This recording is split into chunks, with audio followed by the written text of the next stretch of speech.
No.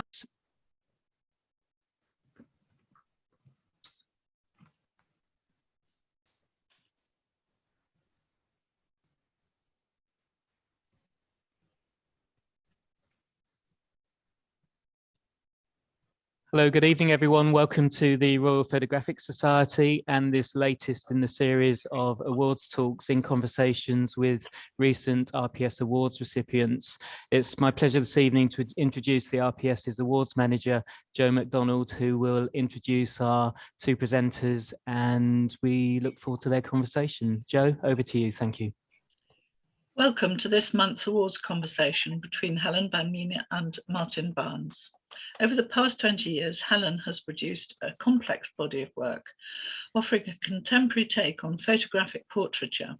Characterized by her exquisite use of light and formal elegance, her depictions of girls and boys on the cusp of adulthood demonstrate a clear aesthetic lineage to 17th century Dutch painting.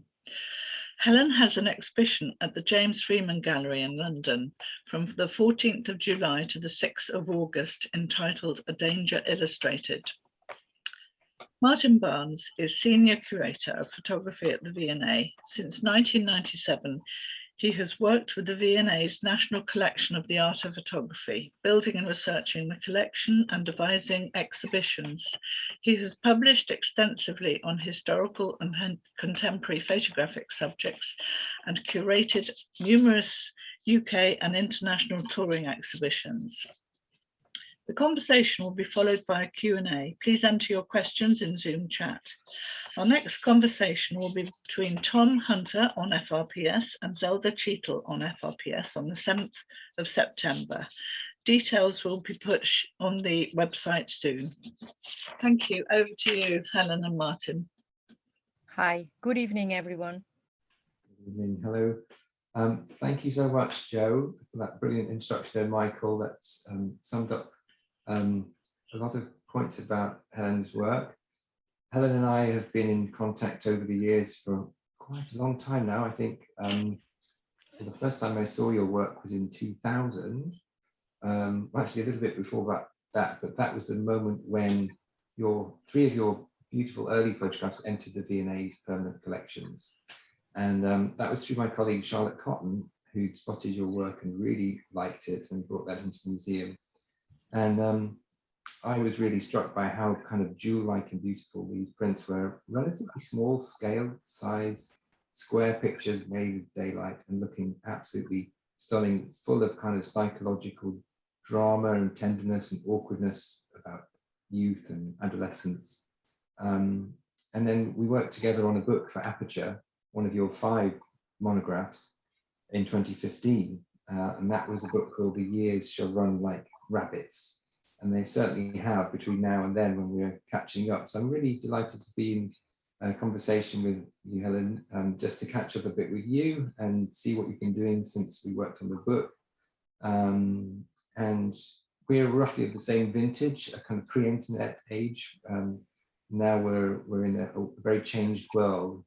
So we had a little catch up earlier, and I know that we're going to talk about some interesting things around inspiration, perseverance. We're going to talk about daylight, fire, fear, the commercial, not-for-profit, and responsibility to models, and perhaps even we might touch on costume drama. So I think over to you, Hellen, to talk us through. You've made a selection of images throughout your career, and there's so much to say and not a huge amount of time to get through it. We've got a little bit of time for questions at the end. But over to you. I wanted you to speak about the image you've chosen first and tell us a little bit about where that comes from. And it's so emblematic of a lot of your work. Yeah, I chose this image. I think it's from 2007 or 8. Am I correct? Sorry that I don't even know it by heart, but it's sometimes I'm confused. It's one of my earlier photos of how I actually started as an artist. I sometimes don't call myself a real photographer because the photos that I've made when I started it out were not really portraits. There are portraits because they use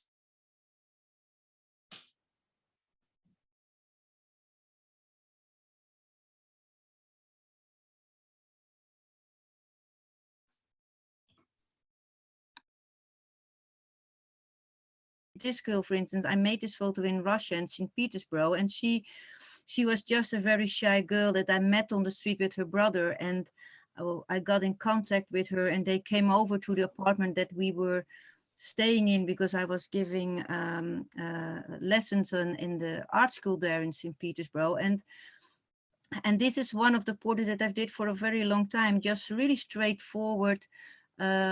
She or he brought a dress, or I brought a dress, and then really focus on the power or the energy that the girl or boy had. And this is like this simple kind of photo, but on the other hand, it's not simple because she's a very shy young girl. She was about 8 or 9, but in this case, I really wanted to straighten her back, and now you can see she's really growing, as if she's really almost queen-like. She's really a powerful, and that's why I always call her Velasquez, because the feeling that this photo gives me reminds me of that painting. And these are really the portraits that I've done for a very long time, and I know by heart that I will always continue doing this. But on the other hand, if there are things happening in your private life or other things, then it's also good to change your way of working. You can't always do the same kind of portrait that you did 20 years ago. Then you can't inspire yourself anymore. So do you want me to go to the second photo, Martin, or?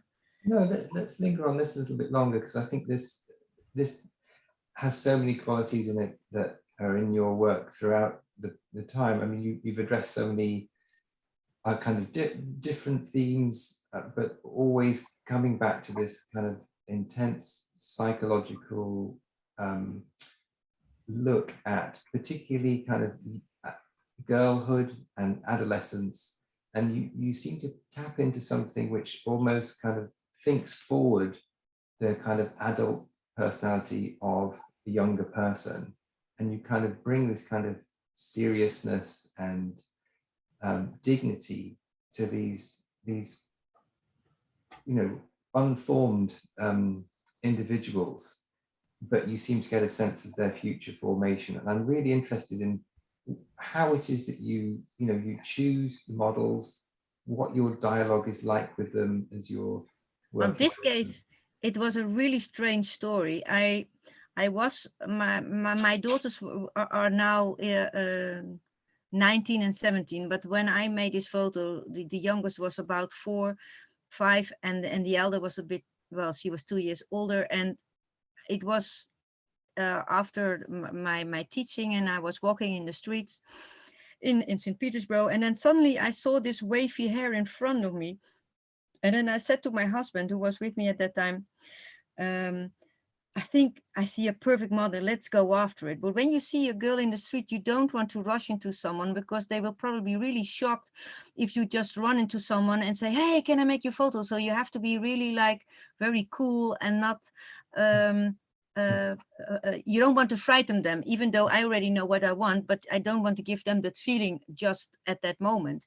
Mm-hmm. So when I saw her in the distance, we just run to the girl, even though she didn't know that we run. And then I stopped silent after them walking, and then I got their attention. And luckily, that sounds strange, but in St. Petersburg, it happens that many young people don't speak English at that time. But I was so lucky that they did, because otherwise I couldn't ask what I want. And I remember that boy spoke really well English, and it was her brother, and she was very young and shy, and I said to the brother, oh, I think I found out that it was his sister, that she's so inspireful and great. And the funny thing is, when I see someone in the street or I met someone, then my brain goes so quickly that I already actually had made the photo, because I felt instantly that she was a very powerful girl. But on the moment when I met her, she had her head down and she was waving and nodding with her head. No, no, no, I don't want to be on a photograph, because she sensed something, that I wanted something from them. And she was really like grumpy and waving her head up and down, that she didn't want to do anything with me. But I had this conversation with this boy, and I said, normally I don't tell very much about who I am and so on, but at that moment I did. And you can't remember, of course, but in the old days we had internet cafes, and I also told them that if he wanted to know who I was, then check out the internet and then maybe think about. And because I found out that I couldn't make the photo at that moment because they were coming from the cinema and they are like an hour and a half away from St. Petersburg by train. So they had to catch up the train. And I felt that I really, really badly wanted to make a photo, but I also felt that I was almost losing her because like an hour and a half away and they need to go back by train. You don't really know if someone will come back for you. Mm-hmm. So I said to this boy that if he wanted, I bought a Russian cell phone because I thought it's easier if you met someone in the street, so then they don't have to dial a foreign number, but just Russian. So I gave them my number and I said to them, please check out the internet cafe if you want to know who I am. And if you meet someone in the street or a friend or someone else and you say goodbye, then normally you say goodbye, see you another time. But this boy said something really strange after the conversation. He said, hasta la vista, baby. And you know, when you watch Schwarzenegger's movie, when he said hasta la vista, he shot everyone down or dead. And when he said hasta la vista, then my husband said, okay, Helen, forget it. He probably won't call you because why would he say hasta la vista? And at that moment, my heart sank in the floor and I was so sad because this girl was amazing and I could not believe that I couldn't get my photo done. And yeah, he said hasta la vista and then you have to let them go. Yeah, you don't know because I couldn't take the photo at that time. But then 5 days later, this boy is called Kirill, and one of my students was also called Kirill. And then Kirill called me up and he said, yes, he started talking straight away. And he said, yes, I've found you on the internet and we and my sister, we definitely want you to take her photograph. So from being really like not communicative, the little girl then, for instance, they really changed their mind and they really took the train back to St. Petersburg again, and they came to the apartment where I was staying at that time, and her whole attitude was different. She took the best rest with her. I took the photographs and she was so happy. She was not this nothing girl anymore, like saying no. She was completely the opposite, and she felt that I was okay and actually a very nice person. And in the end, it was almost like they stayed for almost 3 hours in the apartment and had some drinks and food because they almost didn't want to get away anymore. So what I'm telling me the story is that sometimes when you see someone in the street, you sometimes need to put all your heart in the conversation so that the strangers, because they are strangers to me, that they really feel that you are sincere and you really want something from them. And then when they do feel your sincerity and everything, then in the end, it can turn out perfectly. And it was in this case because she was perfect for me. And even though she was young, I didn't want her to make a photo of a shy girl when they have the shoulders down and her back most time not really straight up.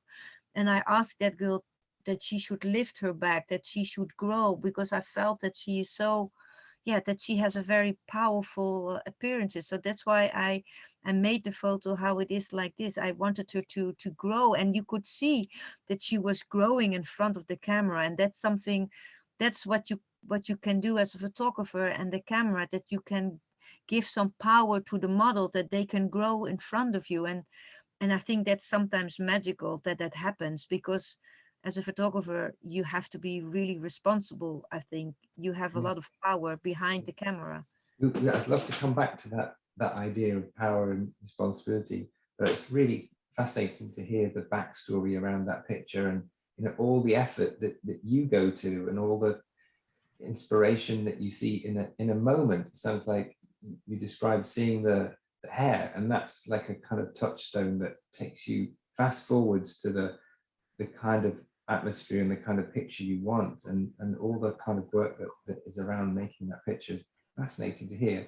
Can you see that when you see the person on the street or you see the model, do you kind of see the finished picture in your mind at that point, or is there more that you need to do? Sometimes I do, but when I see someone in the street, then I sometimes feel the energy or the power that the people already have inside, and I only have to I only have to open the present, and that's the power for me as a photographer, that I know how to do it. Only the models are not just aware that they have all the skills inside of them. The only thing that I have to do is to wrap it, to open it up so perfectly so that they can see how much quality they have, and that is something I can see instantly, and that's something I use when I see someone that I just meet in the street, that I feel inside that this is gold, or I also feel almost in love at that moment, because then my whole stomach and energy is like uplifting myself up in the air. I feel like floating, and I'm extremely happy when a girl like this or another person says yes, because then I feel I have something in my hands, even though I still have to make it. I already feel that the photo has been done. I only have to do it. It sounds strange, but sometimes it is, and 99% I'm always right, actually. It sounds a bit arrogant, but it's true. Because, you know, making photos is not the quality of the camera. It's not the expensive camera. The quality is actually you observing. That's what making good photos is. It's just observing in the street what you can see. And by looking closely at your subject, whatever subject you choose, that's already 80% of your photo. And the camera only helps you to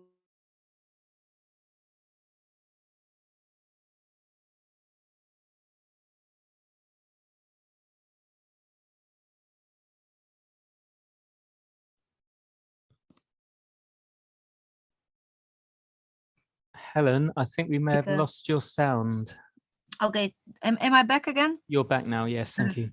It's like it's like the energy is like going up and forward. I see something in them, and the only thing I have to do is open them up as a present so that you can see what I see in others. And that's something is every time inspiring. Even though I'm doing this over more than 20 years, I still can be surprised with a new girl in the street, even though I've made more than 500 photographs of children and grown-ups. Then you can think, oh, are you done? Heck, can't you find something else? And still 501 can still be a new present for me that I have to open up or wrapping up, you know. It's yeah, that's basically the idea of opening up a present. I like that. That's really interesting. Can we move on to the next picture, Helen? Now we had a comment while you were great girl. This is a great girl. we had a comment while you were speaking, which was, "Can we see the next picture, please?" And I found that interesting because it implies that we can't linger on one picture and look at it in some depth without an attention deficit, without moving on to the next. And, you know, that's something that's been, you know, is a symptom of photography because we see so much of it, and slowing down to look at the pictures and really dig into them beyond the surface level is something that I think the photographs deserve. And you've chosen 10 pictures, and I enjoyed the fact that you've just chosen 10 pictures because it gives you some time to treat them seriously and think about them in some depth. So we will move through the images, but you construct these pictures in a way that a painter makes a painting. And that, you know, that's a kind of trope that we talk about valuing photography, you know, like a painting. And of course, photography doesn't have to be like a painting to make it valuable. And it doesn't have to take a long time to make it interesting or valuable, both kind of culturally and financially. But I think it's important that we do, you know, look at these pictures knowing that you have constructed them, and, you know, there's so much planning and process and thought behind them that it's worth looking at them in the way that, with the amount of time that you've spent constructing them. So tell us about this, because I know there's a kind of a kind of funny flip side to this. There's humor and there's seriousness in here too. And, you know, portraiture, you know, it can include animals as well as human beings. But I know you've got this kind of affinity with the way that the dogs particularly create a kind of another narrative, and you photograph, and we'll see this coming up as well with animals and human beings. Could you talk us through what is it about this creature and how you set this up and why you started making this series of pictures of dogs? Well, if someone would have told me 10 years ago I would make photos of dogs, I would say, no, get away. I mean, I'm afraid of dogs. Why come? And that's why I never, ever will say again, I won't do something or in my life, because all the things I've said, no, I will never do it, have happened in my life. So the thing is when I was making portraits of girls for a very long time, suddenly it happened that I felt it was more organically that it happened that I felt like I wanted to do something else in a way that, and then it happened that that a friend of mine gave me a very old photograph of a dog in a studio. It was an old black and white photo of a German Shepherd in a studio, in this old-fashioned studio in the 1920s. And when I saw this photograph, I thought, how could this happen? Because in the early days, now we have cell phones, we can make many photos during the day and as much as possible, social media and so on.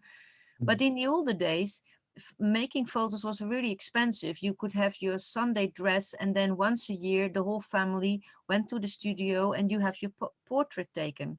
So not so common as nowadays. And thinking about this old dog in that studio reminded me that for these people was their family member, and nowadays dogs and house pets are family members. So in that time I thought it's so special that these people really spend money for the shepherd, German Shepherd, being photographed in the studio. It's like with real people. And then it struck me so much that I thought, even though I was very afraid of dogs, because when I was 6 I've been bitten in my back and my whole new coat was being torn apart, so when I saw dogs I always turned around and hide because I was really afraid of them. So thinking about that dog, I thought, I have to make photos of dogs suddenly. And my whole family was like upside down. What the hell is happening? Mommy wants to make photos of dogs. How come? And it was just 1 year I didn't make any photos of any girls or boys. I only took photos of dogs, and I didn't take ordinary dogs. I liked to find dogs that are resemble a bit like humans almost. And now I have 3 dogs myself. Crazy, I know, totally crazy. But the thing is that I found out that the expression and the way how dogs can listen and etc. are sometimes really human-like. It's not that they're humans, they're absolutely a dog, but still they have really human features almost in the way how they look at you or their eyebrows and so on. But I must admit, I don't want to make photos of every dog. I don't want to insult anyone else who is listening, but sometimes you have dogs, they are the Sandra Bullock under the dogs. And why do I say the Sandra Bullock? Sandra Bullock is a great actress, but she feels like the perfect actress neighbor next door who's living next door. She's perfect, she can do everything, but she's also a feel-good movie actress. But you also have actors who keeps on your mind because they have a different kind of quality. So I didn't want to have the Sandra Bullock dogs. I wanted to have the dogs who are more like, I don't have a name now because I always forget names, but it's like you're looking for a character actor. Yes. And looking at this dog has so much character. You feel the pain and the life this dog had. This dog has been a breeding dog, so she has had too many puppies all her life, and that's the only thing she was being used for. And luckily the last year she ended up with a very loving house where she didn't have to, she got the warmth she actually deserved, so she didn't have to bring up puppies and so on. So she was lucky the last years of her life. But you can see in the expression that you sometimes feel like looking at the human being in this dog, and that was for me what I was looking for, to find the human expression in a dog that you probably think like, hey, actually it reminds me of a friend that I know 5 years ago or something like that. And the thing is, why did I do the dogs? Also, it helped me to understand the portraits of the girls and the boys, because by having this concentration on making photos of animals helped me understand my own photos even better, that it doesn't really matter what subject you have in front of them, as long as you communicate with your belly and everything and your energy, you get a lot of things done. And also, I'm not afraid of dogs anymore. I found out yes, all the dogs. confronting fear is one of your rules, isn't it? Of Yeah, confront your fear. Confronting fear, and that produces work. Let's see the next slide, because I know that we're going to run out of time if we don't move through. So here we go. Yeah, I thought if I know how to deal with dogs, then why don't I bring the human, the girls and the dogs combined? And I remember making this photograph. You would think, oh, okay, you have 3 poodles, they all look a bit the same, so you put them pop next to the girl. But that's not how it's working, because the middle dog was actually sitting next to the girl, and the photo just didn't work out. The girl was starting to move and the dog was restless because the dog and the girl didn't have the right energy together.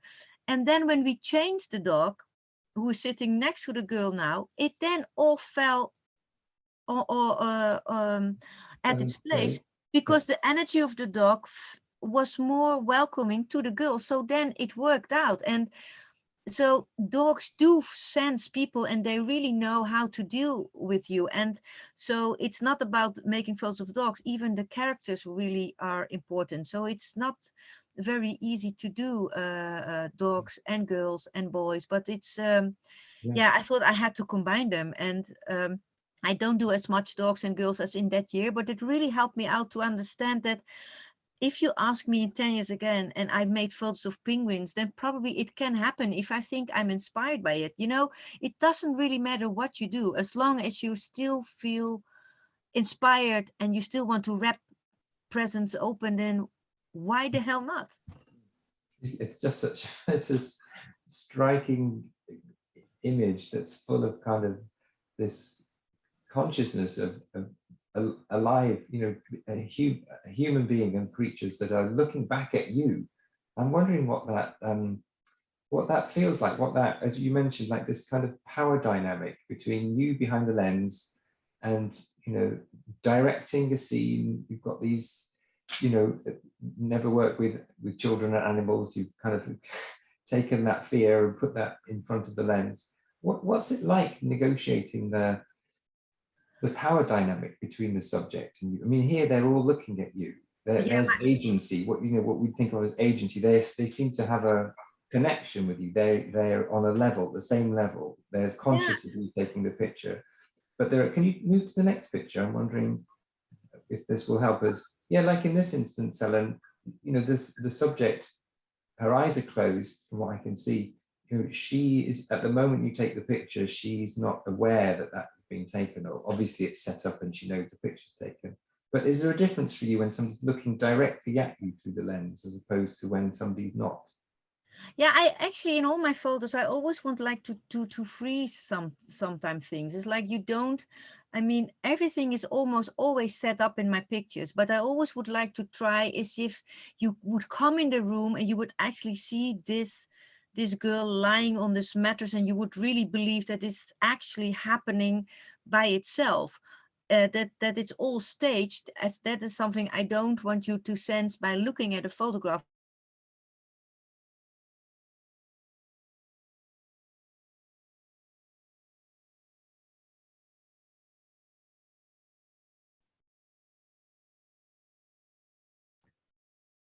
Helen, we've lost your audio, I'm afraid. I don't want the things to be too clean and somehow, because not that I'm against clean photos, but I want you to come into my world and that you find the things that I find myself, without that it's all getting too perfect, because the imperfection is for me the perfection I'm looking for. So the balance of not too much rubbish, or that the girl is not too beautiful, you know, that it's always a little bit on an edge. And it's also about the rubbish in the photograph, that it's not too much. That I always try and find balance in everything. And And also in this photo, it's been made in France in an old castle. And Mhm. I love fairy tales as much, and I always wanted to make a photo of the princess on the pea, but yeah, it was just the occasion was just never there.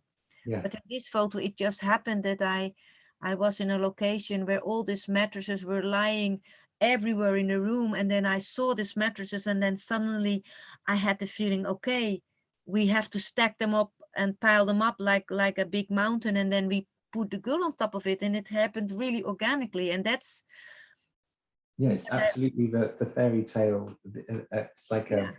it's not an illustration of the fairy tale, but it's like a distillation of all of its Yeah. mood and its content.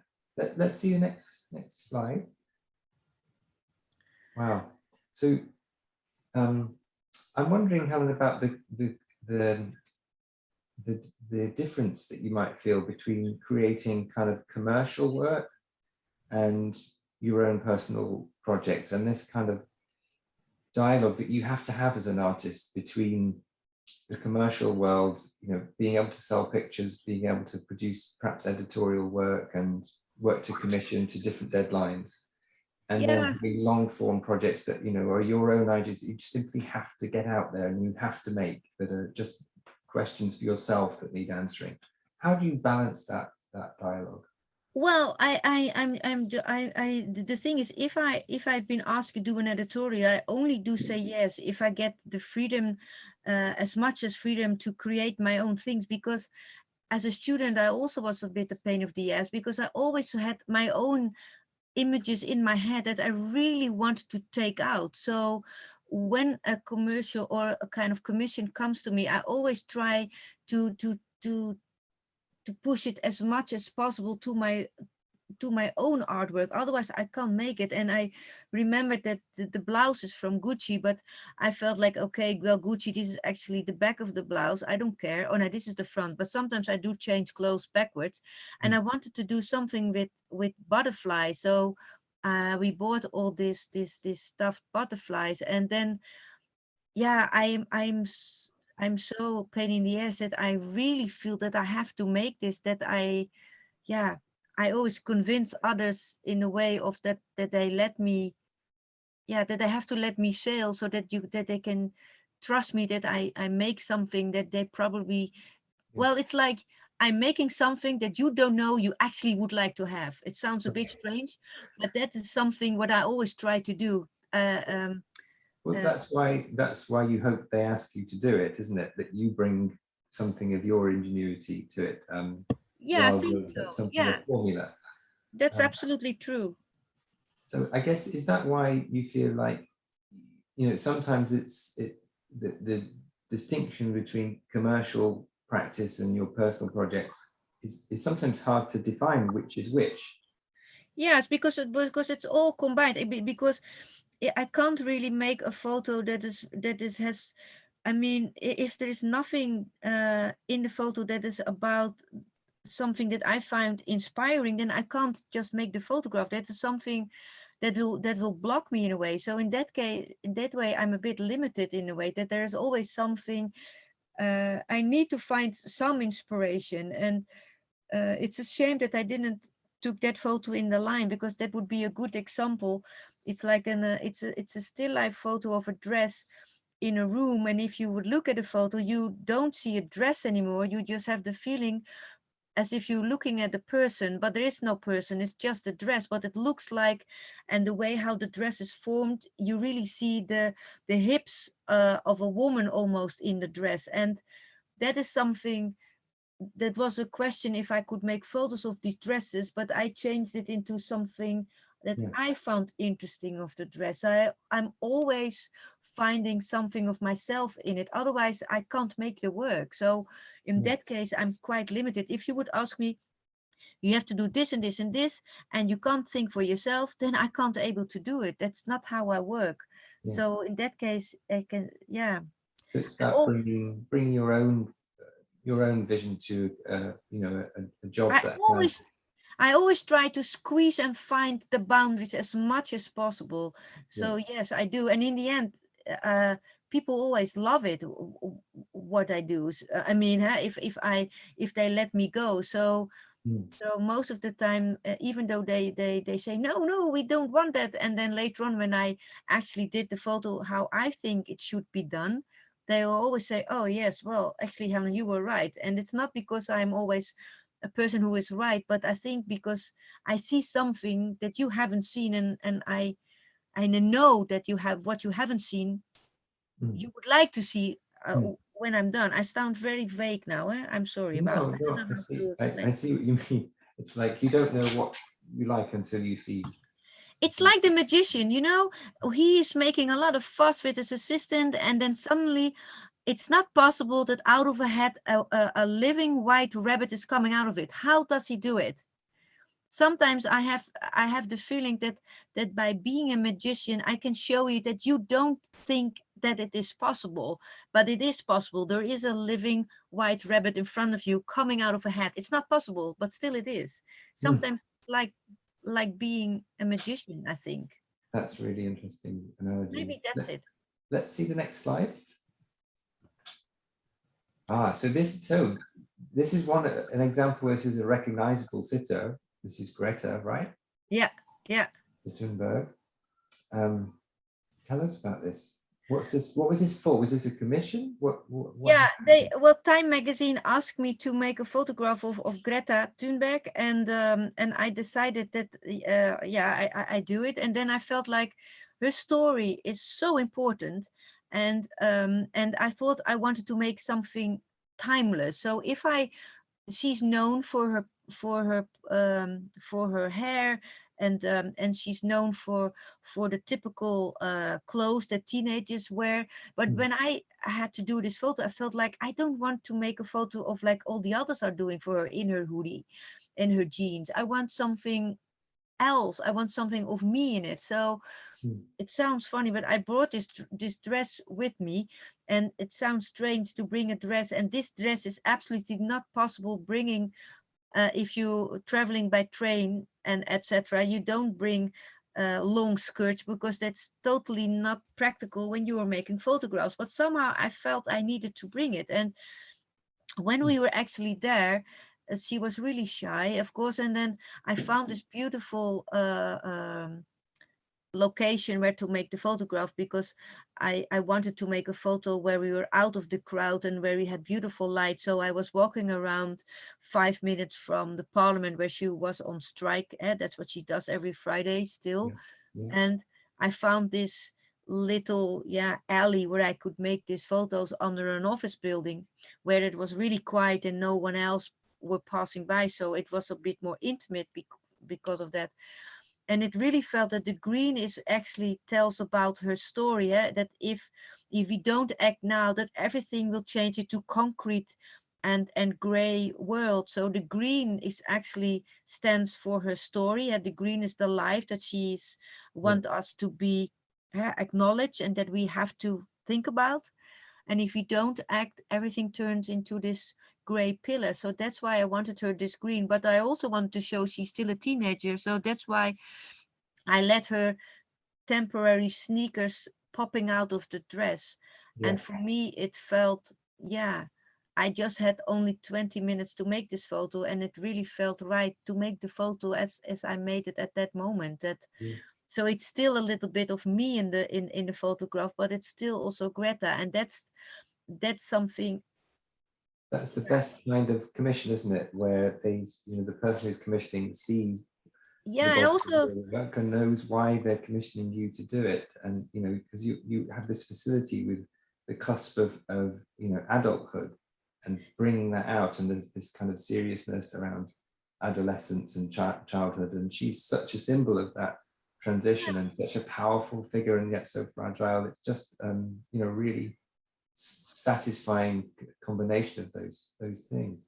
And also I thought that this I didn't want this image to be temporarily, because her story is the future. We have to act now, and that's what she's saying all the time. And I want to make a photo that will still last in 10 years. So this photo can be still used in 10 years time, because it's not only about a young girl, but it's also about a grown-up. She has almost the same quality of the first photo I showed in the presentation, the Velasquez girl.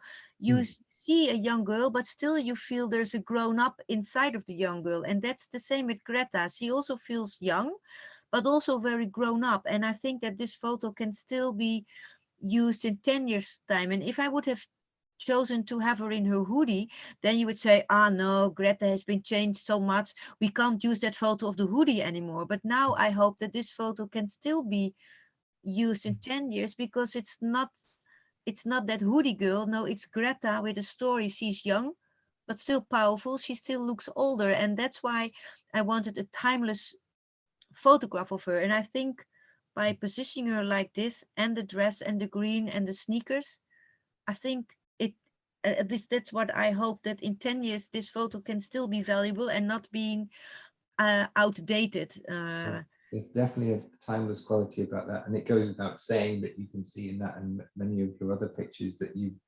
assimilated and to the degree that you don't need to practice it anymore. All the old masters, the Velasquez, the Vermeers, the Michelangelos, and all of that is just in your visual identity when you approach subjects like that, and that just really shows in everything that you produce. Let's move on to the next slide, Hellen. So we've talked about confronting fear, and I also want to ask you about that, and also this idea of shock in your work, because you talk about that, and that people are often shocked by some of the things that you do. Yeah, that's true. It's well, this has been made because the inspiration I sometimes have is about costume drama movies or things I've seen in the street, and this came from the movie Lady Macbeth from 2016, and I was completely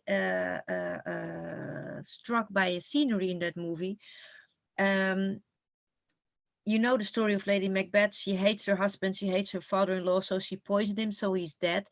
And then the next scene is when the father-in-law is dead, then you can see that the coffin is standing upright.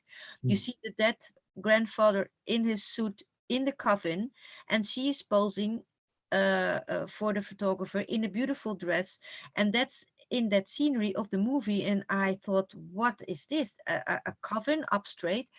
And then I was searching the internet that where does this come from? And then I found out that it's been customary in America around, I'm sorry if I have the date wrong, I think around 1840, when photography was almost just invented, that in those days people did not have any photographs being taken when you were really poor, and only for the rich they would have the photographs maybe once a year.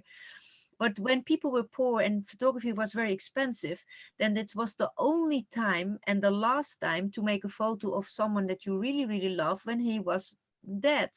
So it was the last moment to make a photo. So what did they do? Instead of having the coffin horizontal, is that how we see it nowadays? No, they had the coffin straight up, even though when the coffin is standing up and the person is dead and he has his eyes closed, the whole family is surrounded around the coffin. And it looks like you're not really dead anymore because you have your eyes closed.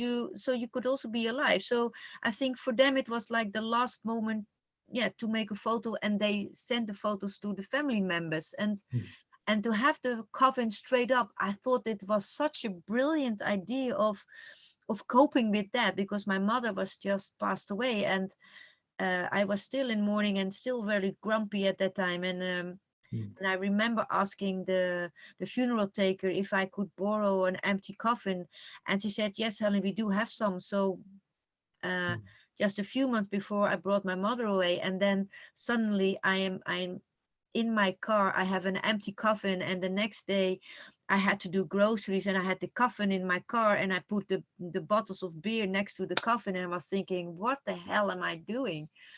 Yeah, but the next day I already made the first appointment of, I didn't work with real dead people because that's too complicated. So I asked friends, people around me, if they would want to play dead. And that was a really difficult to ask, because it's it's not an easy question. Hey, I'm working on new photos, and would you be okay to play that for me? And would you like to stand in a coven? I really had some problems asking, but like the will to make photos is stronger than my being shyness almost. So luckily a lot of people did, but I must admit this was the most toughest one, because this is my husband in the coven, my two daughters next to it, and the woman there is pretending to be me, and I'm not myself standing there, because I wanted to make the photo myself with the panorama camera. But it was quite confrontational to make a photo of your husband in a coffin. And and I made 9 photos of different sceneries with coffins, because my mother has carried me for 9 months, and I felt that I had to do 9 different types of photos in different kind of family situations. So this is how these photos came alive. So it's quite different in the form as well. I mean, that kind of quality of light that you often have in interiors and the square format, this is very, very different really, but it has that filmic quality about it, and the Dutch landscape obviously with the tulips, I think. this is really close to our house basically. Let's look at the next picture. I think we've got 3 pictures left to see, and I want to leave us a little bit of time to talk about fire and inspiration. So tell us a bit about this picture.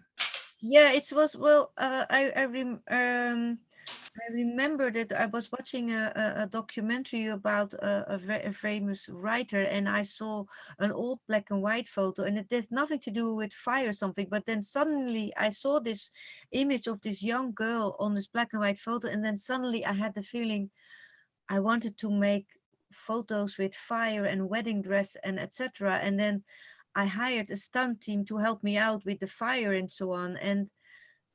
And then thinking about the fire, it's more about the symbol of women, womanhood and childrenhood, that sometimes when you are born in a specific climate or background, then people expect you to be the way how you should be. And I think that's why the fire came in, that I want you to choose who you would like to be yourself. And sometimes I don't know the right words because I've just finished this work. So then I think it's always complicated to talk about it. But the fire for me stands not for the real fire, but more the fire inside yourself, and the confrontation of things. It can feel you. You can be strong and you can be weak, and fire can also means like it's to rebirth, to set things on fire to the afterlife. I sound really fake now, but it's hard for me to talk about because it's just It's so new. It's new. Then I'm so inside this photo still that I have difficulties to sometimes understand, why am I actually doing this? Why am I making myself so difficult? Because these are not just a simple portrait. It's the fire and the girl in the middle of the fire. And I'm interested when it comes to new work. I mean, obviously, when you've got older work out there and you've got people writing about it and exhibiting it and talking about it, you know, you get a sense of what it means to others as well as to you over time. But when you're approaching a new body of work, what comes first? Do you make a lot of pictures first and then think about, well, actually, I see what I was trying to do? Or do you write it down? Do you refine the concept a great deal before you make the pictures? What comes first, the pictures or the ideas? Well, the thing is, I first have the pictures in my head, because as soon as I'm starting to analyze why I'm actually doing it, it slows down my images and my pictures in my head. So consciously, I know really well what I'm doing. It's the same if you when I just started as a photographer with making the first portraits of these young girls, then instantly I knew exactly what I wanted to do. And then when people asked me what I actually made, I found it sometimes difficult to talk about. But then years later, then I see the red line in my work. And it's the same with these photos, that talking about it, it's sometimes so difficult because it's still inside of my head with the pictures, and then the words come later. So it's more like instinctively I know what I would like to say, but I'm better in producing images than words. I think it's hard for me sometimes to really say, oh, it's about this and this and this. It's a little bit of everything. It's somehow this photo has a lot in common with one of the earlier photos, only this is more about the symbol, what it represents. Like the young girls being proud and strong is by only focusing on the portrait itself, where you can see that the girl has straightened her back and she is wearing a beautiful dress. But on the other hand, now in 2020, you see still a beautiful girl in a white dress and still posing naturally and strong. But now there is the symbol of the fire in it. And that's something to make it more complicated for myself, to find new languages to express what I sometimes feel when I sense a person in front of me, that I sense the power. I mean, this girl is can be a very fragile girl. She sometimes can be really up and down in her emotions, but still she's standing in this circle of fire. It's not Photoshop or whatsoever. The fire is real, and so it still has a lot in common with my early portraits, only I show now more of the symbols in it, but still it has the same, I still would like the same story, only I add more things of bigger issues, because when I made this one, it was the Corona period. I felt like the world was on fire, so all those things are more in. So I think it's I try to put more elements in the same simple portrait that I did 20 years ago, only I reflect more of what's happening in the outside world. Does it make sense, or do I make myself completely foolish now? No, not at all. Let's look at the next slide, because I'm aware we're approaching the end of the hour and I want to leave a bit of time for questions. Wow, that is a powerful picture. Then after my mother, then my father decided to be really sick and passing away, and I felt like I remembered that I really had difficulties when he was gone, and I remember that my mother had a beautiful figure, and she had so many beautiful clothes, and she was smaller than I was, so I couldn't really fit all her clothes. So I brought them to charity, and I remember months later coming back in that charity, and I see my mother's dresses there, and it was for me unacceptably sad to see them there. I couldn't handle that. And now when my father was gone, I felt like I have to give his spirit. He was a very strong man, also in character, like my mother actually also.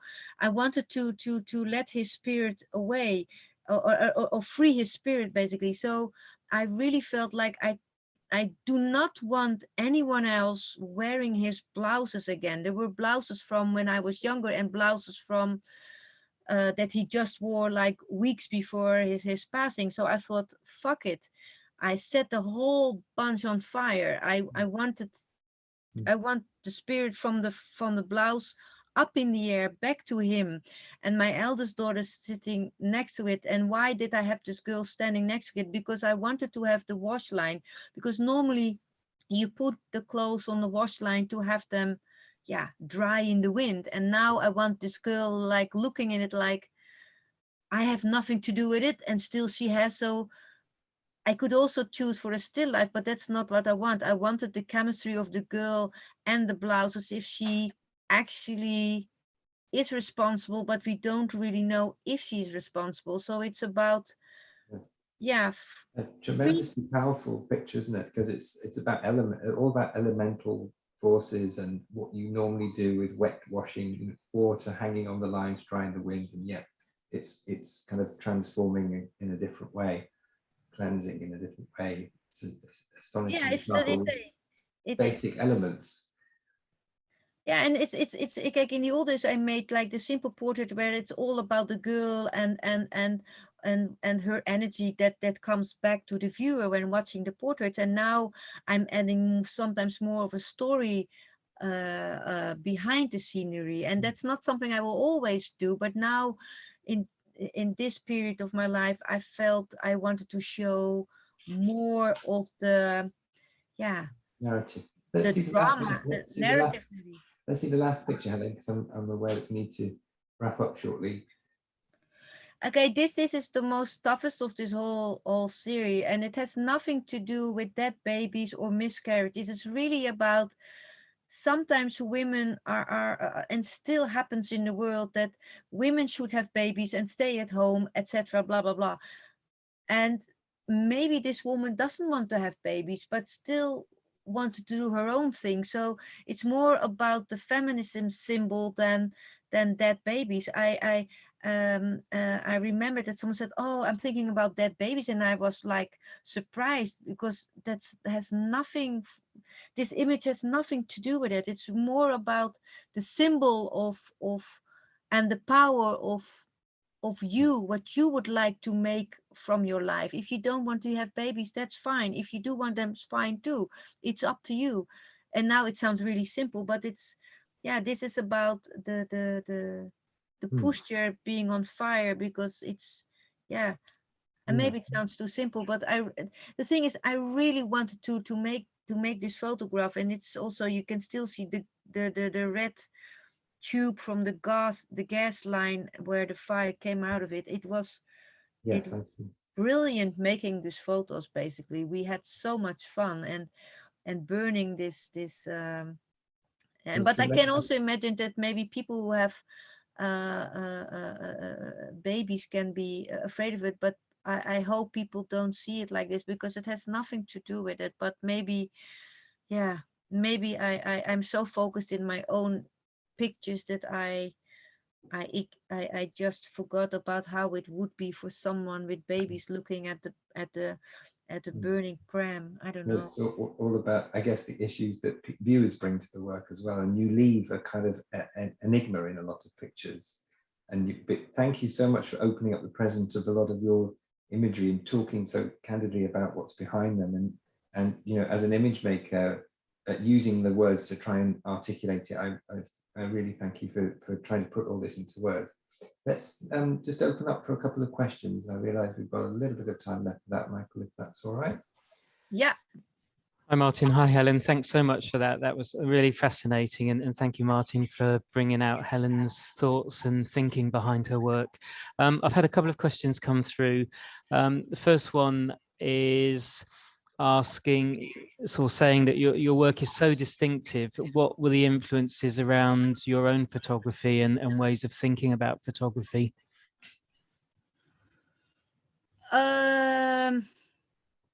Oh, this is a very good question. And so,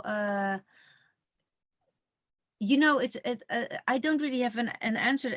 I don't think about it actually so much. Were there particular photographers or artists that inspired you in the early days, or still do? No. I you know, the thing is, I hardly buy photo books at all. I do love other kinds of art. I mean, if I be inspired, then most of the time it comes from a movie or something else, or but never buy photo books. I hardly buy photo books. It's because it's like, no, because I don't see myself as well. I do. I'm a photographer, but I don't. Yeah, that's my answer actually. Okay, thank you. And then our second question that's come in is talking about your the work that you showed towards the end of your presentation, the firework, and just asking where you think your thinking and work is likely to take you into the future. And I think Joe mentioned you've got an exhibition opening up. Is that showing new work? Yeah, there are 4 works of the fire images, and then also other works, the portraiture again. I think I will always come back to portraiture, but I think because the last 5 years my life was more about taking care of my parents and losing them in the end, I had to do with all my mixed emotions, and then the fire and the coffins were so, yeah, I think that also made that happen. And now basically I already made different kind of works that are still really Helen, but not so confrontational as the fire. But you know, as an artist, I think it's very important to always stay close to your own feelings. Otherwise, you would lie. You know, don't think about the galleries that say, oh, what nice the fire, but it's hard to sell. Fuck it. If you want to make it, you just have to make it. Spend a lot of money on stunt team and you don't sell work. That's really bad for you, of course, I know. But maybe I do sell, I don't know, but still you have to make it, you know. It's important to follow your artwork. The same with the dogs. I remember that the gallery in New York said, oh no, not dogs, no, please go back to Russia, make portraits. And I said, no, I don't want to do that, I need to make photos of dogs. But in the end, I remember at the opening in New York, there was a very important collector coming in and he shouted it in the room, I want to buy that dog for in my bedroom. So he said it is a very fantastic show combined with the girls and the dogs. So in the end, the right people will be there to see your quality, you know. If I wanted to make stuff that people will always need to buy, then I have to do this how do you say, this Del's blue paintings on pottery. Then if I wanted to be, I should have chosen that, and I don't choose that. I just choose my own stuff, and that's sometimes a bumpy road, but hey, you need something to say, right? In 10 years time when I'm in an elderly home. Or I hope a little bit later, but well, you I know. suspect you'll still be making work, Helen. I hope you are anyway, because it's been really, Yeah. really inspirational tonight. So, and that's perfect timing as well. That brings us very neatly up to the hour. So it falls to me to firstly thank you, Helen, for sharing the insights into your work and for the conversation with Martin. And Martin, thank you yet again from the RPS for opening out Helen and her work to us in your special way through that long-standing relationship that you've had with her and her work.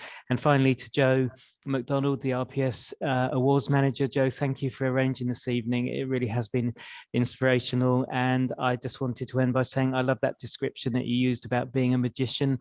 I think that's a great way to describe photography in many different ways. So that sounds like the perfect way to end the evening. So thank you, Helen. Thank you, Martin. And thank you, Joe, for everything this evening. And thank you too for our audience for staying with us throughout the last hour. Good night, everyone. Bye. Bye. Bye. Nice to see you. Bye.